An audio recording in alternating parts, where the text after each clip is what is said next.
자, 전반전이 마무리가 됐습니다. 1대 0으로 마무리가 됐는데 결과만 놓고 볼까요? 잘한 겁니다. 왜냐하면 스코어가 1대 0이기 때문이죠. 내용과 별개로 스코어가 1대 0이다?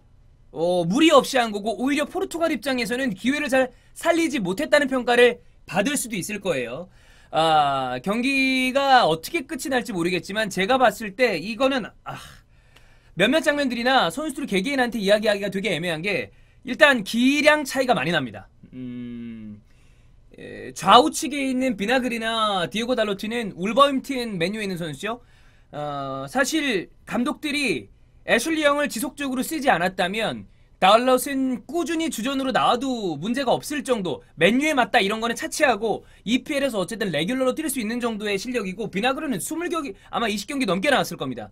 EPL 레귤러에 있는 선수들이고, 제드소는 저는 잘 모르겠습니다만 FM에서 뭐 대단한 그 유망주 본좌라면서요. 뭐 그런 선수고, 그 다음에 이 조타는 벤피카의 조타고, 트링캉, 레앙 다들 유럽에서 한가닥 하는 선수들이고, 특히나 뭐 레앙 같은 선수들은 이번 시즌 릴에서 니콜라스 페페와 함께 공격의 주축 역할을 했던 선수예요.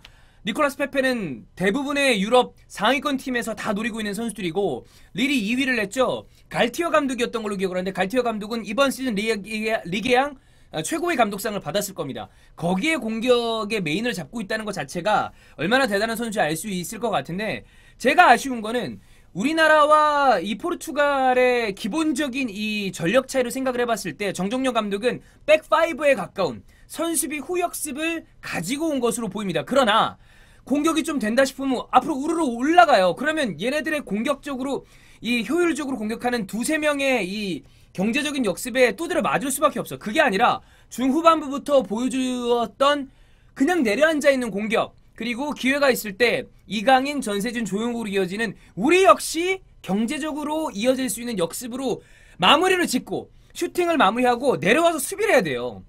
기분 좋다고 그냥 올라가서 공격하다가는 기량 차이 때문에 이거 두드려 맞아요. 0대1로 경기를 마무리할 수 있다면, 물론 기회가 돼서 비기고 이길 수 있다면 더 좋지만 현실적으로 얘기해서 0대1로 마무리하는 거 좋습니다. 왜냐하면 이 20세 이하 월드컵은 3위도 토너먼트에 나갈 수 있는 3위 상위권 팀들은, 그러니까 득실차까지 마지막까지 생각을 해야 됩니다. 어설프게 그래 공격할 수 있어 이렇게 나갔다가 맞고 이러면 안 된다고. 두드려 맞고 이러다가도 최소한의 실점으로 경기를 패배할 수 있으면 이 경기는 잘 질 수 있어야 우리가 토너먼트로 나갈 수 있는 기회가 있는 거기 때문에 생각을 잘하고 해야 됩니다. 정정용 감독이 이야기를 잘할 것으로 보이고, 개인적으로 아쉬운 선수 며칠 이야기를 하자면 전세진 좀 더 근성 있게 뛰어줘야 되고, 조용욱도 마찬가지입니다. 더 빡세게 달려들고 몇몇 장면에서 부심 바라볼 게 아니라 휘슬 안 불리면 마지막까지 마무리를 져야지. 그거 나쁜 버릇입니다. 그런 거 생각해야 되고, 김정민한테 집중 포화를 하겠다고 이야기를 하는 건 아니지만 이거보다 훨씬 더 끈덕지고 세게 달라붙어야 됩니다. 훨씬 더 중원에서 강하게 달라붙어서 파울로 끊어내야 돼. 하프라인 쪽에서는 파울해도 돼요. 손 쓰고 파울하는 것도 영리한 축구 머리야. 우리가 영리한 파울이다라는 얘기를 하잖아요. 왜 그냥 그렇게 내비둡니까? 그냥 내비두면 얘네는 훨씬 더 우리보다 좋은 개인 기술로 올라올 텐데, 우리가 맨날 들었던 주앙 펠릭스 이런 선수들은 여기 나오지도 않아. A대표팀에 뽑혀가요. 그러니까 그거 생각을 하고 더 강하게 잡고 파울하고 내려와야 된다고. 그 생각으로 지금처럼 전반전 중후반부에는 그래도 안정을 찾았어요. 아무리 얘네가 개인 기술이 좋은 선수들이라고 하더라도 우리가 숫자로 내려앉아 있으면 얘네들도 방법이 없거든. 그런데 그냥 마냥 올라갔다 하이라인으로 하이프레스로 올라갔다가 두드려 맞기 시작하면 이건 속도에 당연히 재간이 없잖아. 트링캉이나 뭐 조타 이런 선수 속도 못 이깁니다. 그런 걸 생각을 해야 되고, 조타 이 새끼 뭐 좀 잘한다고 개새끼 이거 월클병 걸려가지고 막 뒤에 흘려주고 싹 보니까 뒤에 없고 이 자식이 말이야 댄스 춤출라 그러고, 그런 거 보고 있지 말고 밀어내. 파울해서 우리가 져도 쉽게 지지 않는다는 걸 생각을 해줘야 아르헨티나 남아공전 2개 남은 경기 해서 3위로 비벼볼 수도 있는 거고, 남은 경기 결과에 따라서 이유가 될 수도 있는 거니까 이 경기에서 설사 지더라도 근성 있는 모습으로 져야 된다. 이 생각을 해야 됩니다. 선수들이 져도 되지만 잘 지는 것도 배워야 되니까요. 네. 한번 보겠습니다. 자, 경기는 그대로 1대0으로 마무리가 됐습니다.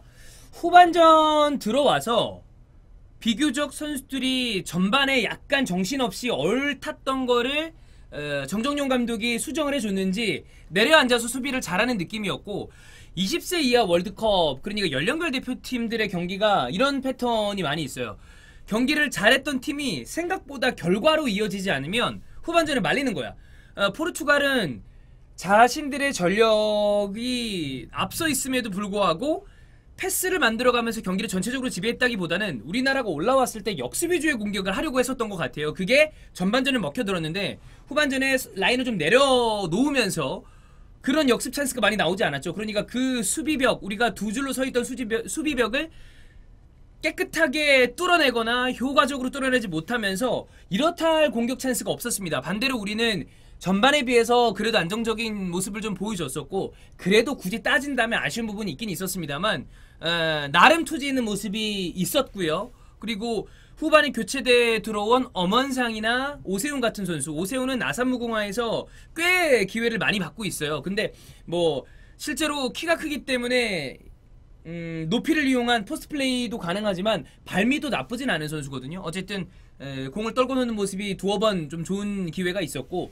조용욱도 좀 지친 기색이 역력했습니다만 마지막까지 좀 띄워주는 모습이 있었고 저는 이제 전반에 비해서는 후반전이 그래도 만족스러운 모습이 뭐였냐면 계속 얘기하지만 이런 경기에서 잘 지는 것도 중요한데 오히려 포르투갈이 후반전에 보여줬던 아쉬운 모습을 생각하면 잘했다는 거 칭찬 뭐 0대1로 진 거 나쁘지 않습니다만 이 정도로 할 수 있었던 게 있었다면 전반전에도 좀 잘 전술적으로 짜고 왔다면 어떻게 꾸역꾸역 비벼서 무승부도 가능하지 않았을까라는 생각이 들어요. 그러니까 20세 이하 경기는 항상 예측하기가 어렵거든요. 그런 부분이 좀 아쉬움이 있다. 그러나 아쉬움보다는 0대1로 진 거면 나쁘지 않았다. 왜냐면 포르투갈은 우승 후보라는 걸 감안을 해야 되니까 이 경기 이후에 펼쳐지는 경기들에서는 조금 더 저희가 주원 형이 그 얘기 자주 하죠. 예전에 EPL을 딱 보면서 아니 이렇게 주급을 많이 받는 선수들이면 되게 세련되게 축구하고 위험한 플레이는 안 하려고 하지 않았을까라는 생각을 하고 봤는데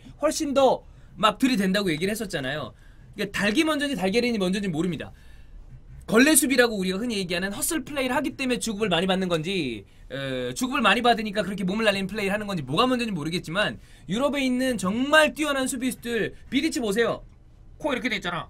존 테리 MVP를 받고 올해 아버지상을 받음에도 불구하고 몸을 날리죠. 우리도 조금 더 거칠게 필요한 부분에 있어서 손 쓰고 태클 걸고 그런 모습을 보여줘야 얘네들이 상대방도 뭐야 이 새끼들 이런 플레이를 할 수 있거든요. 그러니까 우리도 더 2차전 3차전에 가서는 훨씬 더 몸을 날리는 수비의 모습을 좀 더 보여줬으면 좋겠고 단순한 플레이도 필요합니다.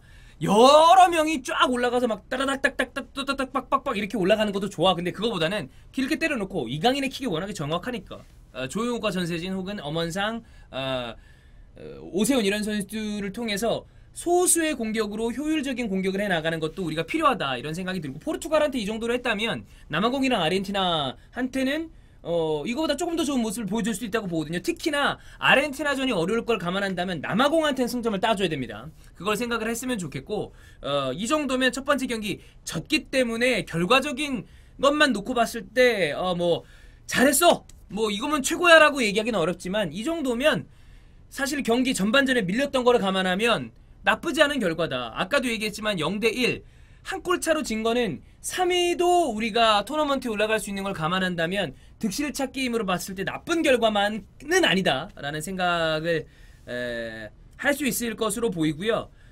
이 경기를 통해서 나왔던 단점들을 조금 보완해서 아까 우리가 얘기했었던 거 있죠.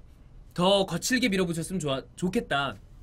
수비에서 좀 더 빠르게 걷어내는 거, 그 다음에 효과적인, 경제적인, 효율적인 역습을 해나가는 거 이런 걸 생각을 한다면 2, 3차전 조금 더 괜찮은 모습을 보여줄 수 있지 않을까 이런 생각을 해보겠습니다. 이렇게 된 거 포르투갈이 쫙 다 이겨버리고 우리랑 아르헨티나 남아공이 이 진흙탕 싸움을 해나가는 그림이 좀 더 좋은 모습이겠죠? 이렇게 한번 진행을 해봤으면 좋겠습니다. 저희가 계속 얘기하지만 20세 이하 월드컵 한국 경기, 여자 월드컵 한국 경기, 그 다음에 코파 아메리카는 주요 경기들 다 주원형이랑 후토크하고 유튜브 컨텐츠도 만들고 히든볼 보내드릴 테니까 많이 기대해주시면 좋겠습니다. 자, 이 정도로 하도록 하겠습니다. 안녕!